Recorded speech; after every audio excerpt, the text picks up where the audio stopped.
Well, thanks for joining me for this short tutorial titled Unmatched Bar, Display What's Missing in a Table. The concept here is when you load multiple tables, not everything is in every table. And in this case, we're looking at a project on this page, 3 tables. There's a people table, and there are 93,743 people in this table. Here's a list of them: Harley Oliver, Mundelein, Illinois. This is higher education fundraising data. Disguise, he's given $40 million. And this one runs down as a list of them all. There's another table, which is a one-to-many relationship with people, sports. So there's 17,111 sports participation. So the people could have played one or more sports, or obviously some of them played no sports at all. In fact, on the counts chart, if I want to look at more stats, I can open up this toolbar at the bottom, the Property Explorer for the counts chart. And over here, this is in basic view. If I shift it to non-basic view, I'm going to get more stats. Let's take a look. So what it's showing me here, let's hide this panel over here. I've got 17,000, so I'm counting IDs, 17,111 sports participations, but there's only 13,659 unique people. So out of this table of 94,000 people, only roughly 14,000 have played a sport. Some of them have played more than one sport.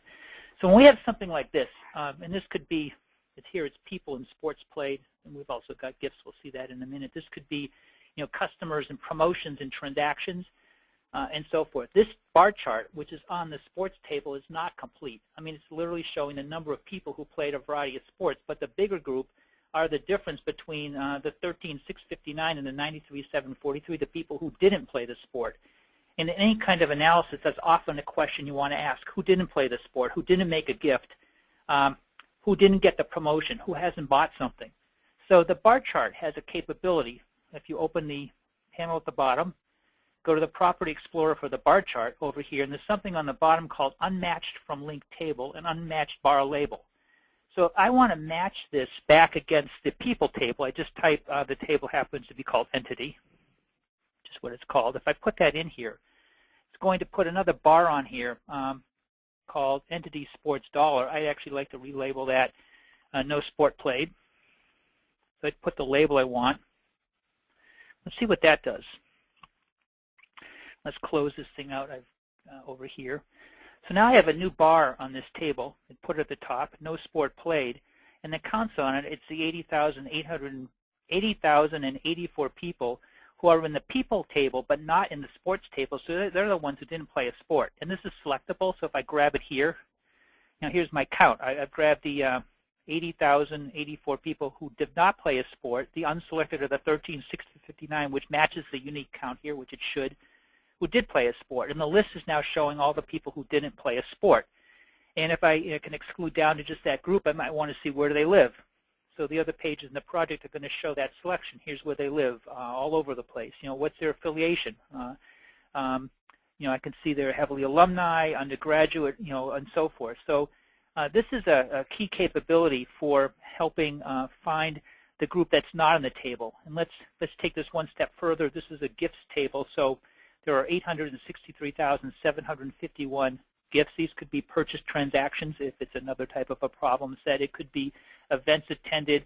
It could be a factory floor where these are some machine quality outputs, and these are machine process runs. But obviously, these people, 93,743, have made a lot of gifts. Let's do the same thing. Let's turn this on and show the unique count. So I go to the property. This is a counts chart. The Property Explorer. Turn it from basic view to, excuse me, I've got the webinar setting over here. Let's make this false. Get it out of basic view. Now the counts chart helps me untangle what's going on. I've got 863,000 roughly gifts transactions. There are 80, and I'm on the ID, there's 80,161 unique ID numbers. So that's actually a good percentage of my whole population has made a gift. Obviously a much smaller group has played a sport. But similarly, if I want to grab on this chart, I'm seeing all the gifts, which this is telling me it's actually somewhat insightful. I've got, there's a big spike here at $100. There's, a bunch of gifts there. That's my biggest gift count is $100. Bet this one's 50. 50 is the next biggest, and guess what this one is? This is 25, and there's another spike out here, so this makes some sense. If I look at all my gifts, 250 and so forth, there's some huge spikes at the lower gift amounts. So again, I can go down here, open the panel chart controls, the property explorer for the bar chart. Down here, unmatched bar from the linked table. Well, I want to look again at the people table, which is called entity in this database. I'm going to call it up here. Let's put, we can put $0 or just put no gift.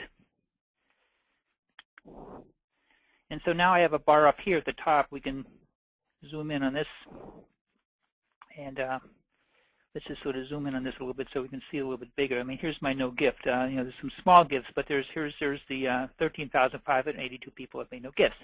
Now, obviously, if I wanted to grab the people who have made no gifts, I can grab them here, drop down to them. And out of that group, here's the group that haven't played a sport, 13,544. Get rid of everybody from there. Now I've got the group of 13,544. Looks like there's a heavy overlap between no gift and no sport in this case.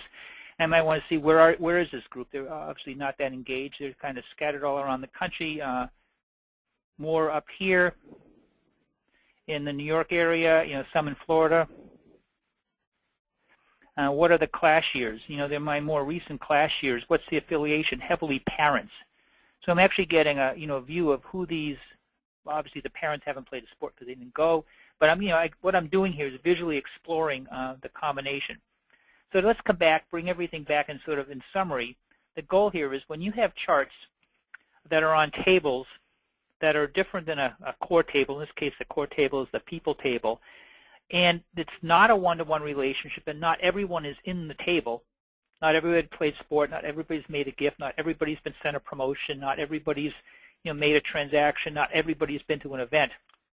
You generally want to fully represent the data, put the mismatched bar on, because by itself, without that, it's not representative of the data set. In this case, it's misleading the way it was before without this bar, where you see, football and crew are really big. Well, they're actually not. The big population is the one who played no sports. So from a visual perspective, we almost always like to tie back to show the whole population.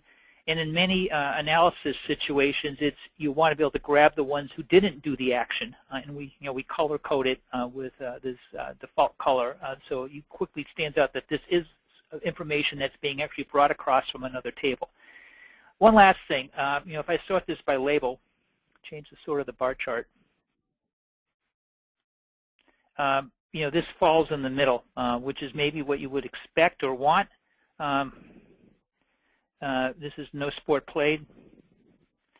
But if you want to maybe have this sort to the top, what we'll typically do, there's like a little trick in the label. If I change the label here and put like brackets around it, a little greater than on one side, and you can put the less than on, actually that's a less than, put the greater than on the other side, just for formatting purposes. Now it sorts that to the top. So that's often how we would handle something like this. We want the mismatch bar to be up at the top, and then the other bars, if you're using an alpha label, to sort down under it. But that's certainly user discretion there.